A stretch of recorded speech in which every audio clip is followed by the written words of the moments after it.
In his Give Us His Day program, Pastor Apollo C. Quiboloy talked about the power struggle unfolding among world leaders, as evident in U.S. President Joe Biden's push for reforms within the International Monetary Fund and World Bank to counterbalance China's growing influence through BRICS. Jade Calabroso files this report. Well, good afternoon. U.S. President Joe Biden will push for reforms within the International Monetary Fund, or IMF, and World Bank at the upcoming G20 summit on September 9. Biden aims to make the IMF and World Bank a positive and transparent alternative to challenge China's proposed development finance initiatives. Biden's push for reforms came following the success of the BRICS Leaders Summit in South Africa, which resulted in the more countries joining the economic bloc in January 2024. These countries include Argentina, Egypt, Ethiopia, Iran, Saudi Arabia, and the United Arab Emirates. This move brings 6 of the world's largest oil producers into BRICS, and negotiations among these nations are expected to use their respective national currencies, posing a significant challenge to the US dollar. This development is expected to strengthen the BRICS new development bank, established by the Association to Aid Developing Economies. Pastor Apollo C. Quiboloy of the Kingdom of Jesus Christ stated that this could signify the end of a unipolar world and the shift toward a multipolar world. Yung G20 or a group of 20 is made up of Argentina, Australia, Brazil, Canada, China, France, Germany, India, Indonesia, Italy, Japan, Mexico, Russia, Saudi Arabia, South Africa, South Korea, Turkey, UK, US, and the European Union. Yung BRICS is composed of Brazil, Russia, India, China, and South Africa. At marami pang mga bansa yata ang sumasapi ngayon sa BRICS, ano? So, a group of nations ang BRICS invited the BRICS group of nations invited 6 countries, Argentina, Egypt, Ethiopia, Iran, Saudi Arabia, and the United Arab Emirates, to join the emerging markets bloc as it made expansion a focus of this year's summit. Tapatan na to. Pastor Apollo emphasizes that this is a power struggle and countries should carefully consider which side to align with. So, parang yung mga unipolar world, magiging multipolar world na. So, meron ng mga tapatan itong mga kapangyarihan ito ng mga world economists. So, sa balita ko, ang BRICS, they hold the 41% of the world population, which comprise of how many percent of the world economy. Nasa kanilang mga kamay na yan ngayon. So, kung ano ang itatapat dito at kung ano yung makainganyo sa mga bansa na sumapi dito, ay para sa kanilang kapakanan kung nakikita lang ito'y makakabuti. Kaya meron na tayong mga choices. To recall, one of the key agendas of the BRICS summit is de-dollarization, and this is being strongly advocated by Chinese President Xi Jinping, Russian President Vladimir Putin, Indian Prime Minister Narendra Modi, Brazilian President Lula da Silva, and South African President Cyril Ramaphosa.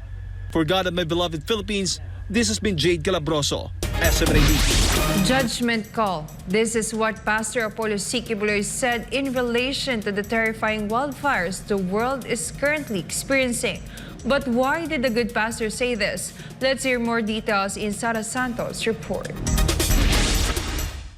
Canada is facing their worst wildfire season in history as over 1,000 fires burned, damaging more than 15 million hectares of land and leaving no province nor territory in the county spared. Ang Hawaii naman, recently, they also had a devastating fire in Maui, especially in the Lahaina city, no, na kung saan talagang napakatindi ng init na pati yung bakal natutunaw.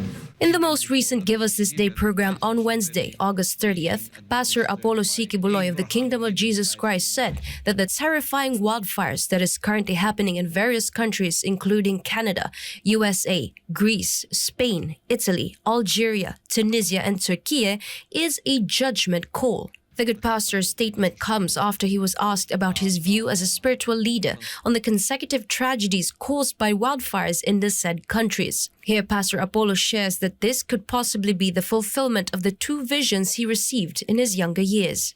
So talagang matutupad na siguro sinabi ng banal na aklat na hindi na tubig ang gagamitin ng Ama para i-judge ang sanlibutan, kundi apoy na.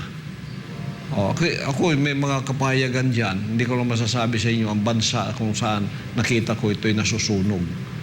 At munang pahayag na yon. Siguro mangyayari yan at a later moment. And this is a judgment call kasi yung kapayagan ko noong ako'y tinawag na nga man, nasa parang pa ako, I was 17 years old siguro, second year high school. Yung dalawang dream ko pinakita niya na nagtatakbuhan ng tao, lumulundag, pumutok yung mga nagliliyab. Lumundag sila sa dagat, nangyari sa Maui yun. Tapos, in a larger scale, sa buong sanlibutan naman, ang second dream ko, na pati ang langit, parang banig na ginaganon, but it was on fire. Kahit lumundag ka pa sa dagat, hahabulin ka ng sunog. Meanwhile, the European Union, or EU, recently announced that the current wildfires in Greece are the largest on record in the entire bloc. Due to the size, Greece has asked for assistance from other countries to contain the fires, from which the EU had sent 11 airplanes and helicopters. Since the wildfires started in Greece on August 19th, at least 20 wildfire-related deaths have been recorded in the said country. In relation to this, as an appointed son of God, Pastor Apollo Quiboloy said that if Egypt had a Goshen in the times before, there's also a safe place that God had prepared in our time today. So pasalamat tayo, mayroon tayong bagong Jerusalem tulad ng Goshen na kung saan magiging safe ang tao. Kaya when the world is under judgment, the Father always sets aside a place where all His people can go for safety. And if Egypt has a Goshen, then the Father in the last days has a new Jerusalem. It can be noted that Pastor Apollo is known as a spiritual leader with a prophetic ministry in which everything he says happens.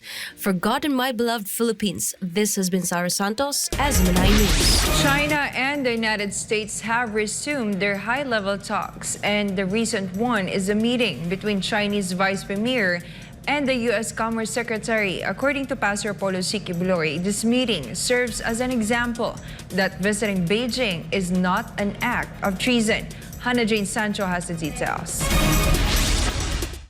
Chinese Vice Premier He Lifeng met with U.S. Commerce Secretary Gina Raimundo during her visit to Beijing on Tuesday. The two parties had candid, pragmatic, and constructive discussions over implementing the important consensus reached at the Bali meeting between the two countries' heads of state, as well as economic and trade issues of common concern. China expressed concerns about U.S. actions such as Section 301 tariffs, export controls against China, and investment restrictions. Both sides agreed to maintain communication and support businesses of both nations for long-term cooperation. According to Pastor Apollo Quiboloy of the Kingdom of Jesus Christ, the U.S. officials' recent trip to China serves as an example that visiting Beijing is not synonymous with being a traitor.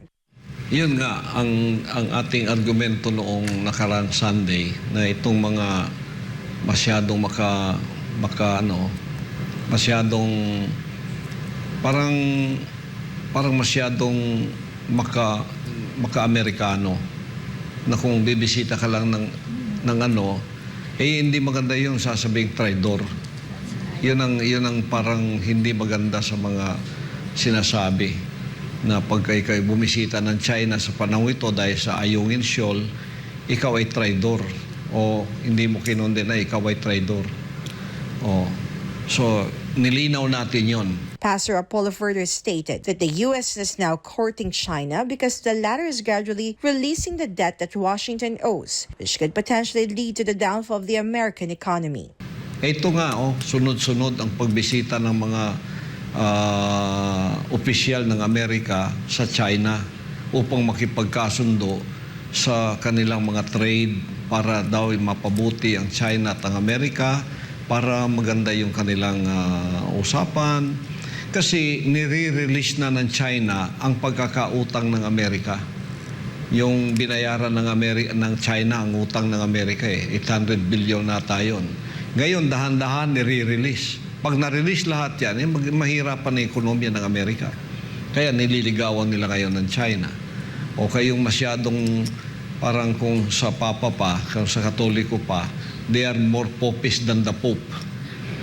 They are more Americans than the Americans kung magtanggol sila. Pastor Apollo called for a broader perspective and cautioned against bias towards any country. He emphasized the need for logical thinking and urged people not to label someone a traitor based on visiting China.